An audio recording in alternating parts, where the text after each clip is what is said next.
दोस्तों, आखिर मोदी के दिमाग में चल क्या रहा है? क्या वाकई में ऐसा संभव है कि मोदी ही चाहते हो कि दिल्ली में अगर बीजेपी हारती है तो हारे, लेकिन मुख्यमंत्री का उम्मीदवार तो किसी भी हाल में बीजेपी नहीं देगी? दोस्तों, सब जानते हैं दिल्ली का चुनाव एक सवाल पर अटक गया है, या फिर ये कह लीजिए कि आम आदमी पार्टी उसे अटकाना चाहती है। केजरीवाल के खिलाफ कौन? कांग्रेस तो खैर फिलहाल रेस में नहीं दिखाई दे रही है, लेकिन बीजेपी, जिसको ये लगता है कि ये उसके लिए स्वर्णिम मौका है, हरियाणा और महाराष्ट्र की जीत में सवार होकर बीजेपी हर हाल में हरियाणा दिल्ली में दोहराना चाहती है। लेकिन बार बार बीजेपी से केजरीवाल यही पूछ रहे हैं, सीएम कौन, मेरे खिलाफ कौन? और बीजेपी के पास कोई चेहरा नहीं है, बीजेपी के पास कोई सीएम कैंडिडेट नहीं है। बड़ा सवाल यह है दोस्तों कि क्या वाकई में बीजेपी के पास कोई चेहरा नहीं है, या बीजेपी चाहती नहीं कि कोई चेहरा खड़ा किया जाए?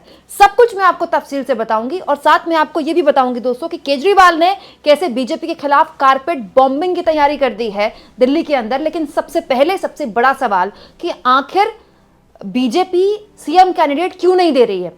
सीएम कैंडिडेट ना देने का जो परिणाम है, बीजेपी ने 2020 के विधानसभा चुनाव में भुगता था। मोदी वर्सेस केजरीवाल तो 2020 भी हुआ था, तब भी बीजेपी के पास पोस्टर्स में मोदी का चेहरा था और आम आदमी पार्टी के पास केजरीवाल का। लेकिन बीजेपी का क्या हश्र हुआ? 8 सीटें आई बीजेपी की, और केजरीवाल ने एक तरह से सुपड़ा साफ कर दिया, न केवल कांग्रेस का बल्कि बीजेपी का भी।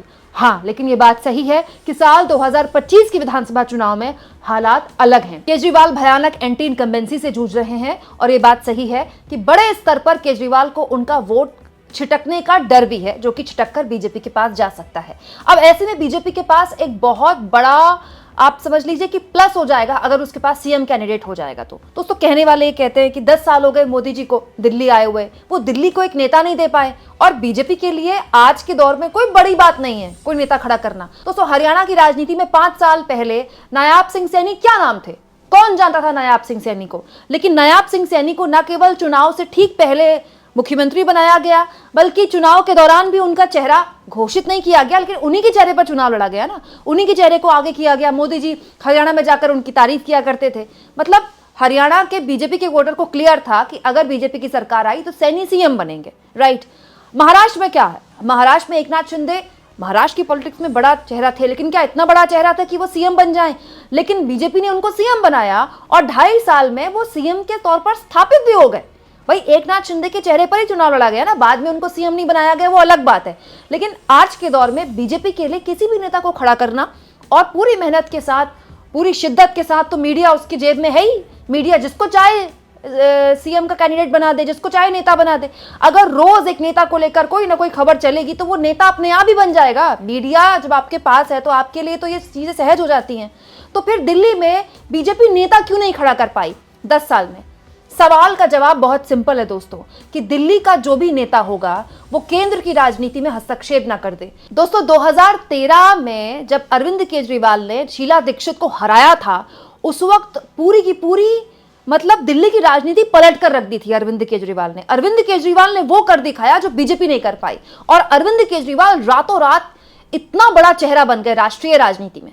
अब अच्छी बात यह भी है दिल्ली नेताओं के लिए कि दिल्ली और नोएडा की दूरी कितनी कम है। नोएडा में सारे फिल्म सिटी के अंदर न्यूज चैनल्स विराजमान हैं, तो न्यूज चैनल वाले अमूमन झारखंड के सीएम को उतना नहीं दिखाएंगे जितना दिल्ली के सीएम को दिखाएंगे, जबकि झारखंड के सीएम को ज्यादा पावर्स हैं। दिल्ली के सीएम के पास तो पुलिस भी नहीं है।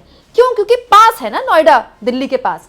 तो आप मुझे एक बात बताइए कि जब अरविंद केजरीवाल शीला दीक्षित को हराकर इतने बड़े नेता बन सकते हैं कि 10 साल से वो दिल्ली की सत्ता में काबिज हैं, तो कोई भी नेता आज के दौर में अरविंद केजरीवाल को हरा दे, या अरविंद केजरीवाल के रहते आम आदमी पार्टी को हरा दे और दिल्ली में बीजेपी की सरकार बनवा दे, क्या लगता है आपको, क्या वो बड़ा नेता नहीं बन जाएगा? दोस्तों, वो इतना बड़ा नेता बन जाएगा कि अमित शाह और योगी जी तो छोड़िए, कहीं मोदी जी को सीधा चैलेंज ना मिलने लगे, और अपने रहते मोदी जी ऐसा कैसे होने देंगे?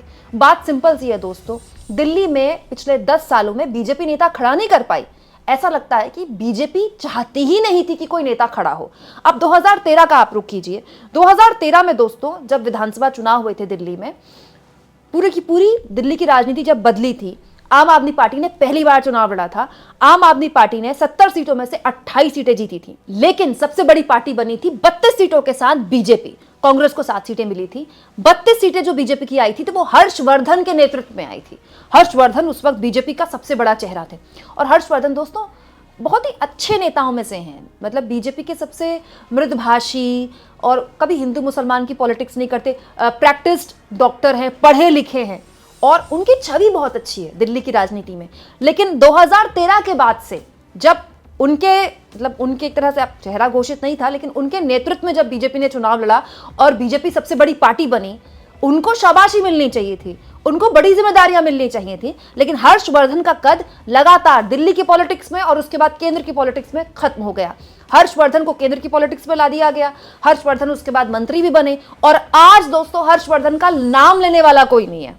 जबकि हर्षवर्धन आज भी अगर सीएम कैंडिडेट घोषित कर दिए गए होते और 5 साल से उनकी राजनीति खत्म नहीं किया गया होता, तो आज वो केजरीवाल के आगे बहुत कड़ी टक्कर देते, क्योंकि जैसा मैंने आपसे कहा, बहुत उनकी एक अच्छी छवि है दिल्ली की राजनीति में। ऐसा क्यों किया गया? और तो और दोस्तों, पिछले 10 सालों में मनोज तिवारी को प्रदेश अध्यक्ष बनाया गया, लेकिन मनोज तिवारी का अरविंद केजरीवाल मजाक उड़ाते रहे, रिंकिया के पापा कहते हुए। मनोज तिवारी भी कुछ खास अपनी पार्टी के लिए नहीं कर पाए। तो बीजेपी की स्थिति यह है दोस्तों कि बीजेपी के पास कोई चेहरा ही नहीं है दिल्ली में।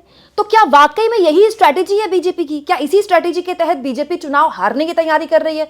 ये तो आप भूल जाइए दोस्तों। हरियाणा और महाराष्ट्र के बाद बीजेपी के हाथ जीत की एक नई कुंजी लगी है, और वो कुंजी है संगठन एक कदम आगे हो जाए और चेहरा एक कदम पीछे हो जाए। हरियाणा और महाराष्ट्र में बीजेपी ने करके दिखाया। बीजेपी के सारे वोटर्स को पता था कि अगर बीजेपी की सरकार बनी तो फडणवीस ही सीएम बनेंगे अगर एनडीए सत्ता में आया, लेकिन फडणवीस को सीएम कैंडिडेट नहीं बनाया गया। सबको पता था हरियाणा में भी सैनी सीएम बनेंगे, लेकिन औपचारिक तौर पर ऐलान नहीं किया गया। क्यों? क्योंकि बीजेपी संगठन को आगे करके चुनाव लड़ रही है, और आरएसएस की ताकत तो उसके पास है ही। बहुत से लोग ये भी कहते हैं कि चुनाव में वोटर लिस्ट में धांधली। अब वोटर लिस्ट की धांधली तो एक अलग ही लेवल का खेल है दोस्तों। न्यूज लॉन्ड्री की 2 खबरें मैंने आपको दिखाई थी। उन दोनों खबरों में मैंने आपको बताया था कि कैसे न्यूज लॉन्ड्री ने विस्तार से खबर छापी कि उत्तर प्रदेश की 2 सीटों पर बड़ा खेल हुआ, बड़े स्तर पर लोगों के वोट काटे गए और कम मार्जिन से बीजेपी वो चुनाव जीत गई। अगर लोगों के वोट ना कटे होते तो बड़े मार्जिन से इंडिया गठबंधन वहां चुनाव जीतता। दोस्तों, दिल्ली में इसी तरह की शिकायतें लेकर आम आदमी पार्टी हर दिन चुनाव आयोग के दफ्तर जाती है, ये बताने के लिए कि देखिए कितने बड़े स्तर पर धांधली वोटर लिस्ट में हो रही है। तो अगर दोस्तों वाकई में ऐसी कोई धांधली हो रही है तो हो सकता है इसका एज भी बीजेपी को मिले।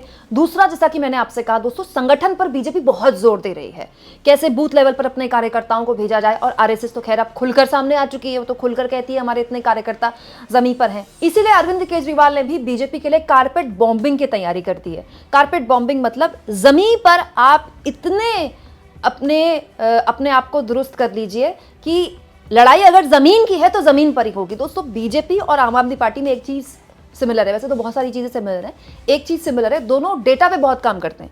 बीजेपी लैपटॉप खोल के चुनाव लड़ती है, लिस्ट लेकर चुनाव लड़ती है, ऐसे ही आम आदमी पार्टी भी चुनाव लड़ती है। कोई हवा तो बाद में बनती है, जमीन पर पहले आपके हाथ में डेटा होना चाहिए ना कि यहाँ पर इतने वोटर हैं, इन वोटरों में इतने परिवार के लोग हैं, इतनी जाति के लोग हैं, इस संप्रदाय के लोग हैं। आम आदमी पार्टी के पास भी वो लिस्ट है, और आम आदमी पार्टी के लिए कहा जा रहा है कि 3 कंपनियों को आम आदमी पार्टी ने जिम्मेदारी दी है कि दिल्ली में वो बड़े स्तर पर अपना काम करे और दिल्ली में बड़े स्तर पर लोगों को अपनी बात पहुंचाए। और इसकी तैयारी देखिए इस तरह के एड्स के साथ की जा रही है। इस तरह के एड्स के जरिए आम आदमी पार्टी लोगों के बीच ये बात भी पहुंचा रही है कि अगर बीजेपी सत्ता में आई तो ये जितने भी फ्री बिजली, फ्री पानी की योजनाएं हैं वो बंद कर देगी। अब दोस्तों, बीजेपी सत्ता में आई, या आम आदमी पार्टी को क्यों बोलना पड़ रहा है, या कोई और सत्ता में आया तो ये आम आदमी पार्टी को क्यों बोलना पड़ रहा है? क्योंकि दोस्तों, केजरीवाल ये बात समझते हैं कि ये चुनाव 2015 और 2020 वाला चुनाव नहीं है। यस, ये चुनाव 2013 चुनाव जैसा हो सकता है।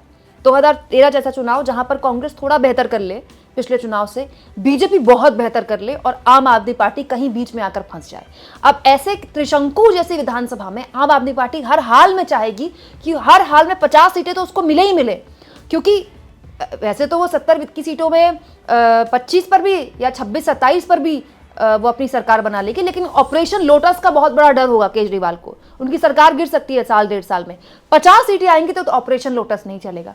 बीजेपी हर हाल में चाहेगी कि आम आदमी पार्टी का जो स्विंग वोटर है, जो हर चुनाव में इधर से उधर इधर जाता है, उसमें वो सेंधमारी करे, और कांग्रेस चाहेगी जाहिर तौर पर कि उसका ग्राफ बढ़ जाए। लेकिन इतना टाइट चुनाव होने के बाद भी जब जानकार ये कहते हैं कि 2013 जैसे हालात है, बीजेपी बहुत अच्छा कर सकती है। सोचिए, सीएम कैंडिडेट नहीं दिया जा रहा है, जबकि बीजेपी जानती है कि अगर उसे सीएम कैंडिडेट कोई भी दे दिया तो वो उसको फायदा ही पहुंचाएगा, लेकिन फिर भी नहीं दिया जाता, क्योंकि बीजेपी जानती है कि अगर सीएम कैंडिडेट घोषित कर दिया और 1% बीजेपी चुनाव जीत गई, जिसकी उम्मीद उतनी भी नहीं है जितनी बीजेपी के लोग सोच रहे हैं, लेकिन अगर जीत गई तो फिर वो इतना बड़ा नेता ना बन जाए कि फिर वो मोदी जी के लिए कंपटीशन हो जाए, या फिर दिल्ली में बैठे और बड़े नेता जो मोदी के बाद अपने आप को उनकी विरासत को आगे बढ़ाते हुए देखते हैं, उनके लिए कंपटीशन ना हो जाए। खेल एक्चुअली में अंदर का ये है।